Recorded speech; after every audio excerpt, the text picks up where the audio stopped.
সুধী দর্শক মণ্ডলী, আমি ডাক্তার মোহাম্মদ আহসান হাবিব। আমি একজন কোলোরেক্টাল সার্জন। আমি ঢাকা মেডিকেল কলেজে কোলোরেক্টাল সার্জারি বিভাগের সহযোগী অধ্যাপক হিসাবে কর্মরত আছি।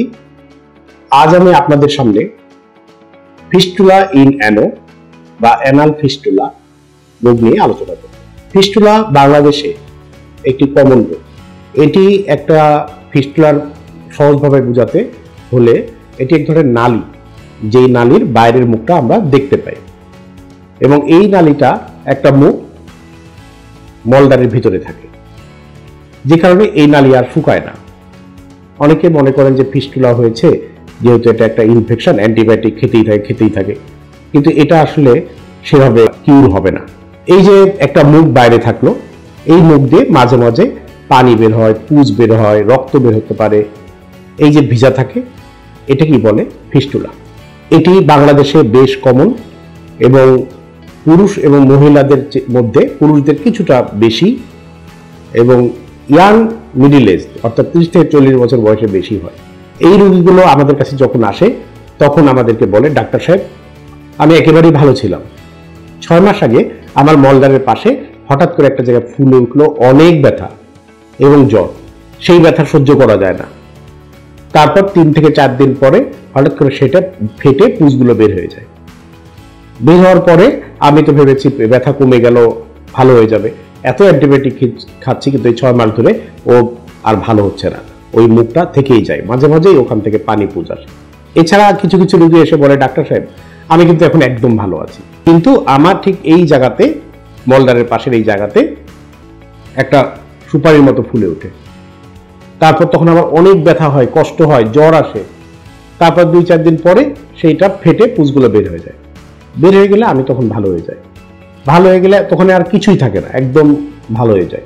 2-3 মাস পর আবারও এরকম হয়। এভাবে করে আমার 3-4 বার হয়ে গেল। এছাড়া রোগীরা আমাদের বলতে পারে যে, ডাক্তার সাহেব, আমার মলদ্বারে চুলকায়। ভালো করে পরীক্ষা করে দেখা যায় যে ফিস্টুলা আছে, ওই জন্য ওখানে একটু করে ভিজা থাকে, তাই চুলকায়। এছাড়া রোগীরা বলতে পারে যে, আমার ডাক্তার সাহেব, আমার মলদ্বারে সবসময় ব্যথা। অর্থাৎ কিছু কিছু জটিল ফিস্টুলা আছে, যেই ফিস্টুলাগুলোর ওভাবে মুখ এত সহজ থাকে না, তখন তাদের পুজগুলো ভিতরে জমা হয়ে থাকে। এইটাকে বলে কমপ্লেক্স ফিস্টুলা। এই ধরনের ক্ষেত্রে তার হলো সবসময় মলদ্বারে একটু করে ব্যথা থাকে, এবং এটা দিন দিন জটিল থেকে জটিলতর হতে থাকে। এছাড়া আরো অনেক ধরনের সমস্যা নিয়ে রোগীরা আসতে পারে।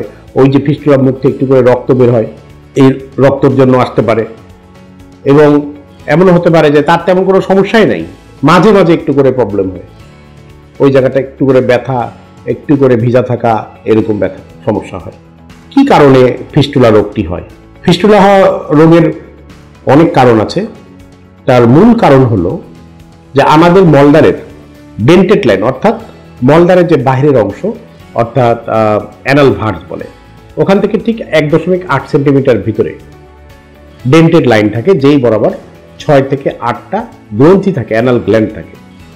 এই গ্রন্থিতে যদি ইনফেকশন হয়, ইনফেকশন হয়ে অ্যাবসেস ফর্ম করে, এই অ্যাবসেস যেদিক দিয়ে বের হয়ে, বাস্ট হয়ে বের হয়, ওদিক দিয়েই নালীটা তৈরি হয়। এইভাবে করে ফিস্টুলা রোগ শুরু হয়। এটি মোস্ট কমন কজ। এখন যদি বলে যে অ্যাবসেস হলো কেন, ওই যে গ্রন্থিটার যে মুখ, কোনো কারণে সেটা ব্লক হয়ে গিয়েছিল, সেই জন্য তার এভাবে অ্যাবসেস হয়েছে। আসলে এই কোনো, এটাকে বলা হয় যে স্পেসিফিক আসলে তেমন কোনো কারণ নাই, সেটাই হলো কমন কারণ।